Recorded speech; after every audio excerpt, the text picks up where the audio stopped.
안녕하세요, 슈퍼 노멀입니다. 금요일 파월 의장의 매파 발언 이후 어제 월요일 증시도 보시는 것처럼 이렇게 하락했습니다. 제가 이번 달에는 자동차 보험을 갱신해야 해서 추가 매수할 여력이 안 돼 아쉽다는 말씀을 드렸었는데, 새벽에 자다 깨서 물을 마시고 누웠는데 잠이 안 와갖고 미국 주식창을 보다가 보유했던 일부 주식을 익절하고 TQQQ를 매수했습니다. 리밸런싱이라고 해야 할까요? 비치 프로퍼티스 3주하고 헌팅턴 뱅크 셰어스 13주를 매도했고요. 둘 다 10% 넘는 수익으로 매도를 했습니다. 금액이 얼마 안 되는 게 아쉽지만 이렇게 쥐어짜내서 30만원 좀 넘게 마련했는데요. 사실 이 두 종목은 제 포트폴리오에서 월배당을 맞추는데 1, 4, 7, 11월 배당 종목이 부족해서 추가했던 종목입니다. 나름 알아보고 매수했는데 아는 게 많이 없다 보니까 심층적인 분석은 없었고요. 역시나 10년 차트를 보고 대략적인 판단을 했습니다.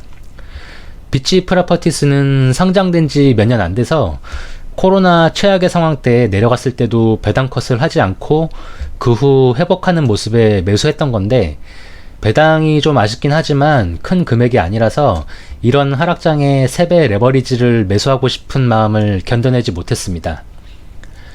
일단 헌팅턴 뱅크 셰어스는 은행주라서 좀 더 봐야 할 것 같고요. 비치 프로퍼티스는 상황 보면서 다시 매수를 하고 싶습니다. 배당 성장 쪽은 SCHD를 주력으로 모아볼 생각인데 1, 4, 7, 11월이 정 아쉽게 느껴지면 얼마 전에 제가 책에서 보고 느낀 대로 내가 알고 내가 좋아하는 코카콜라를 매수해볼까도 고려 중입니다. 그럼 왜 SOXL이 아니라 TQQQ를 매수했냐 생각하실 수 있는데, TQQQ는 제가 몇 번 소량을 매수했다가 익절을 했어요. 보니까 $30 이하면 충분히 매력적인 가격이라는 생각이고요. SOXL과 함께 지켜볼 생각인데 얼마나 오래 갖고 있게 될지는 아직 잘 모르겠고, TQQQ 역시 장기 투자할 계획은 있지만 SOXL 평단을 낮추는 게 우선이라 그쪽에 비중을 둘 것 같습니다. SOXL은 10년 이상 갖고 있을 생각이지만 제 평단보다 주가가 올라가면 추가 매수를 하게 될지는 아직 잘 모르겠습니다.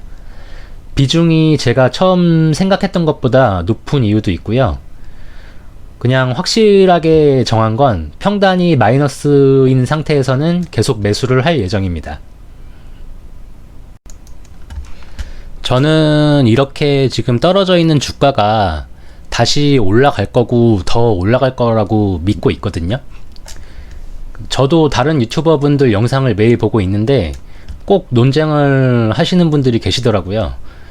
각자 판단에 따라 본인 스타일대로 투자를 하면 되는데 왜 논쟁을 하는지 모르겠습니다.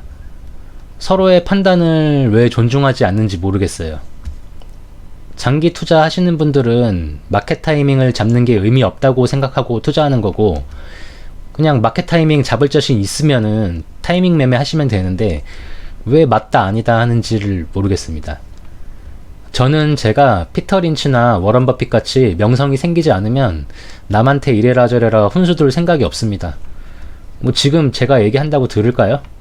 주위 사람들도 얘기하면은 한기로 흘리는데 그럴 리는 없을 거고, 그냥 훈수를 둘 필요가 없다고 생각해요.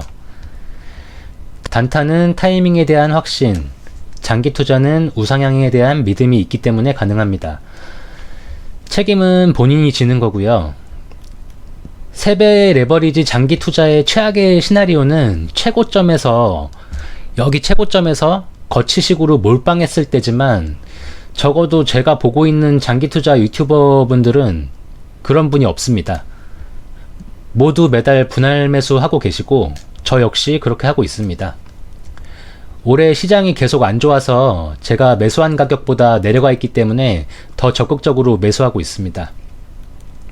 3배 레버리지 종목이 장기 투자 유튜버의 컨텐츠가 된 느낌도 있는데, 모두가 장기 투자를 해서 성공하기는 힘들다고 생각합니다. 저도 오래 안 해봤지만 장기 투자라는 게 생각보다 쉽지 않습니다. 특히나 인내심이 가장 중요한데 하락장을 견뎌내는 인내심은 지금 모두들 잘 지켜내고 계신 것 같은데, 과연 상승장에서 어마어마한 수익률을 기록하고 있을 때 그 수익률을 견뎌내고 더 높은 수익률을 바라보면서 목표했던 연수를 채우는 게 그게 더 어렵다고 저는 생각합니다. 저의 장기 투자에 대한 개인적인 돌발 요소는 집 대출이 몇 억 있는데 다행히 5년 고정금리라서 잘 버티고 있지만 지금 같은 고금리가 4년 후에도 지속됐을 때고요. 다음으로는 가족이 아픈 상황이 벌어지는 겁니다. 저는 일반 사람들이 돈을 모으지 못하는 이유를 이해 못하고 하고 싶은 거 다 하고 살기 때문이라고 그냥 생각하거든요. 돈 못 모으는 사람은 본인이 왜 돈이 없는지 다 이유가 있어요. 근데 유일하게 인정하는 이유가 가족 부양입니다. 가족이 아프면 돈이 문제가 아니죠. 가족이 건강해야 재테크도 할 수 있는 거예요. 성실한데 가족 중에 누가 아프신 분들이 저는 제일 안타깝습니다. 너무 좌절하지 않으셨으면 좋겠어요. 자주 말씀드리지만 주식 투자나 부동산 재테크 하면서 손해보고 싶은 사람은 없습니다. 다 잘 돼보자고 하는 거고요. 제가 얼마 전에 둘째가 생겨서 어깨가 더 무거워졌습니다. 내년 4월이 예정일인데 지금 상황으로 봐서는 힘들 것 같지만 그때는 좀 더 여유로운 계좌로 둘째를 맞이하고 싶습니다. 지금 투자하시는 분들 대부분 다 힘들어요. 그래도 견뎌내면 좋은 날 올 거니까 너무 상심하지 마시고 같이 힘내셨으면 좋겠습니다. 이상 오늘 나눌 이야기는 여기까지입니다. 시청해주셔서 감사합니다.